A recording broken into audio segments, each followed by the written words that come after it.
So this is the before. This is a 4-foot section, and we'll see how this comes out. Now I know right away installing this how this was caulked. So this is all going to have to get removed behind here. So I'm going to clean all that out because it needs a place to slip over the top. And then we'll see how this installs, but definitely it's bad. Even though it's been painted, it's still starting to rust through. Does not look very good. So we'll see if we can get this cleaned up.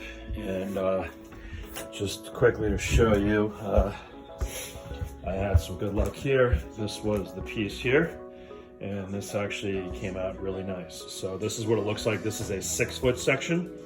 So I'm hoping to be able to do this in the bathroom now.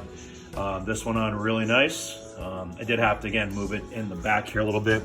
I just took a putty knife to separate it. And just down here, because I had to cut around the baseboard, I got one little bead. I took a hot glue gun just to attach it here because there was a little bit of a space. But other than that, overall, very happy with it. So I'm going to see now how it works in the bathroom with a 4-foot section. So to save you time, if you're thinking about this product, what you have to make sure again is that you have a space behind the heater. So general rule of thumb is if I can take, and I finally have now, I can go along the whole way, and I've got plenty of room. So this is from, built back in 1995. So this is 25 years old, and somebody had obviously caulked this over and over and over and over. So I actually found a old Swiss Army knife to get in there and kind of, I think of it as reaming. I used to ream boats for the summer. But anyway, so now I've got a clean channel. So once you have the clean channel, then you can slip it on. So I would say maybe save your time and effort before you even go and buy them. Make sure that you have this clearance. Again, just taking a putty knife, and you can see you don't have to get down far, but you have to have the clearance behind it. Otherwise, they will not slip over. That's the whole point. And of course, you got to measure them as well. But we'll see how these go ahead and fit on. I'm just going to clean this out just a little bit more. But again, it gives you kind of the idea. Again, if you can get a putty knife, you got to get one back there because again, these slip over the back of them. Right here and along the entire way. Otherwise, these will not work. The one thing I do kind of like about these is that you save the entire piece. So that everything's going to go back together. And it literally slips over the entire unit, where some of the other ones, I know the baseboarders and others, the only thing you save is this top piece. You get rid of this. And for me, they didn't work because the measurements. So again, you want to measure and make sure they're going to fit your baseboard heating before you do anything. But to give you an idea, I'll get this cleaned up and then we'll get this slipped on and we'll see how it looks. All right, so before I slip these on, just a few quick things again to note. Got it cleaned up. It's all reamed out. Now remember, just for note again, I live in a very, very humid area. Long Island, New York, and the humidity up here, especially in the summers, is really bad. It's also a very, very humid bathroom. And again, this is from 1995. So again, we're talking 25 years, really not that bad. I just went over some quick sandpaper just to get rid of the big stuff. But again, the whole point is to cover this up. Now, just remember, one disadvantage when you put these covers on is you're not going to be able to adjust these anymore unless you take the cover off. So that is something just to keep note of. You know, if some people want to, hey, I want to be able to have access to them. Obviously, you're not going to once the cover's on. So let's get our cover slipped on, and we're going to take some measurements and then see how much our end caps go on, and then check back in. All right, so here's the cover on. It just went on super smooth, literally went right on top.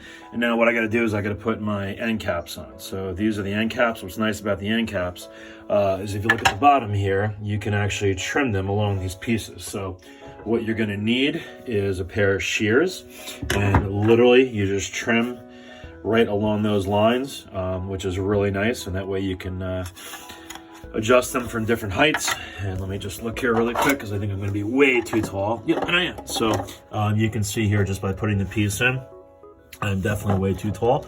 So in fact, I'm going to probably have to cut out 2 notches, but I have plenty clearance on this side. And looking over here, probably going to be the same thing. Yep. So that is the nice part. So literally you can just grab a pair of snippers, snip them, trim them to size. I'm going to fold them back. I'll get them on. And then we will see how things go. And then, of course, if you wanted to, you could put a nice bead of caulk, which again, I know that was the first problem, but if you really want to make this look nice, and I know we're going to paint the bathroom here pretty soon, and of course fix that tile, but you just put a nice small little bead of caulk back there, really finish it off nice. So let me get the end caps trimmed and placed and put on. So what I suggest when you are cutting these, and I apologize, I don't have a free hand, is, you know, start small always. You can cut, and if you need more, cut more, but don't cut more, because if it's too much, you can't go back. So again, what I do is I usually just cut right up to the piece here and then cut across, break it off, and then I go across the bottom here, cut across, and then break off the other tab, just so it doesn't crack. And of course, make sure you have a nice sharp pair of shears when you're cutting these, and they do trim right down to size, which is great. So good examples, I did cut off these bottom pieces, and when I go to fit it in place, I'm still just a tad tall. So now I'm going to go ahead and cut off that other bottom section, and that way it'll fit and slip over nice. So again, it is nice that they have these here, and I guess you could, if you had to, you could even cut out for the pipe, but I'm not sure what application you would need that for. It'd look funny, but so I'm going to go ahead and trim off this last piece as well. So issues you always don't anticipate. So the tile here, you can see the section, which is actually out. Of course, I'm going to clean this as well. But I'm going to have to make a little notch, because what's happening is the tile, since it's against the wall, is keeping a gap here. So what I am going to do is I'm going to slice the back of this out a little bit, just make a little notch, and that way this is going to fit nice and neat. Obviously I can pull this out, but then it's not going to be along the baseboard. That's going to look funny. So I'm just going to measure this. Again, just cut a little notch out, and that way that'll fit on nice and crisp and clean, because right now, of course, you can see it is not. And then I'll see if I have the same issue with the other side. So again, what makes this product easy to use is here I just took some snippers, I cut out the notch, so that way it'll fit right over the tile, and it will fit right in. So again, nice pair of sharp shears, and it really does a good job. So let's see if this fits. All right, so went back, I actually trimmed off about a 32nd more of an inch. And finally, we have a nice flush end cap. Looks good. I'm gonna go ahead and do the other side and go from there. At least it gives you an idea of what this looks like. This is a 4-foot section, again, in a bathroom. And the insulation, again, just make sure you have that gap in the back. I'm gonna go ahead and put that end piece on now on this one, and we'll call this a finished job. So for the right end capped, again, I'm not that concerned because I'm not going to see it. But again, it's nice and easy with the trimmers. Snip out what you need, and that way we'll go ahead and we'll get this slipped right on. And let's see how this works hard with a free hand. All right, clicks right on, and we are good. So there is our right cap. And again, I apologize, I'm in a very small bathroom. And there's the section, and that is a 4-foot section. So again, no such thing as 5 minutes. I'm sure we all know that with these do-it-yourself projects, but a big improvement from what was here. At least, like I said, in the meantime, got other things to do in the bathroom, but for now, at least this looks much better. And again, just some things, you know, you always want to consider, metal versus plastic. I liked the plastic. Remember, this is not for electric baseboard heating. It will melt. This is a special polymer, I believe, so it can withstand heat touching the baseboard heating. Of course, hot water going through here, but not electric. And for me, I looked at a lot of different metal options. Number one, they were very expensive. But number two is every metal I've tried, even stainless steel, especially here in the Northeast where it gets very humid, over time it always rusts. So I'm hoping to obviously avoid that problem here. But anyway, I hope this helps you out. Again, for a bathroom, a 4-foot section, this is what the end product looks like. I don't know, overall I'm pretty happy with it for the price point and what it does, and it really gets rid of that eyesore of that rusty vent cover. So again, thanks for watching, and hopefully it helps a few of you guys out today. Have a great day.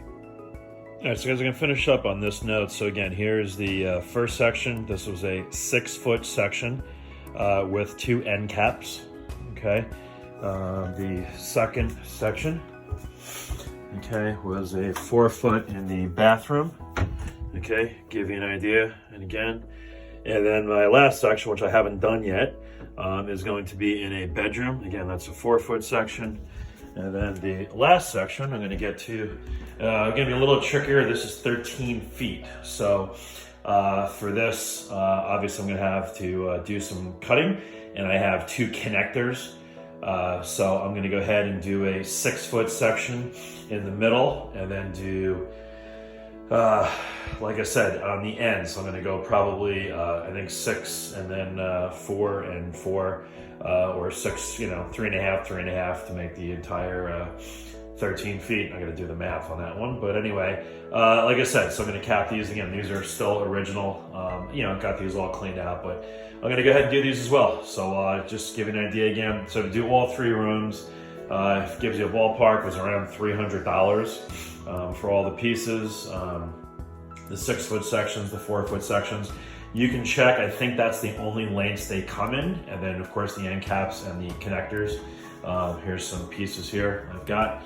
And when you go to Home Depot, I had to go through a bunch just to make sure they were scratch free and dent free and everything else. But again, entire cost to do all 3 rooms. Not that it's cheap, but again, much cheaper than going and replacing all these. Or going with the baseboards metal, which I think if I did some quick math would have run me probably in the ballpark of around $700 to $800. And then again, I worry because the metal obviously dents. That's the problem I have here. I've got a few dents just from moving furniture over the years, and they dent, and at least with the plastic, I know it's not perfect, but it's the better alternative, at least for my application and my use. And again, with the humidity, I just don't want to worry about the rust either. So again, thanks for watching. Just hope this guys again helps you out with you looking to, freshen up your baseboards a little bit, make them look a little bit nicer. Hopefully this video helped you. All right, so I wanted to add real quick. I did one back, and I finished the bedroom up. And this was a 13-foot section. Now, at least my local hardware store only sells them in 4-foot and 6-foot sections. So what I did is in the middle here, I made this a 5-foot section. You can see the connectors here, and then that's a 4-foot section, and finally a 4-foot section. So again, compared to what was here to what's here now, I found a big difference.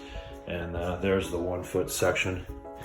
And just to show you the skew on this, again, get Neatheat.com, the baseboard cover, there's the UPC. And just remember, again, this is not for electric heat. Whatever this is, again, from what I understand, some kind of special polymer.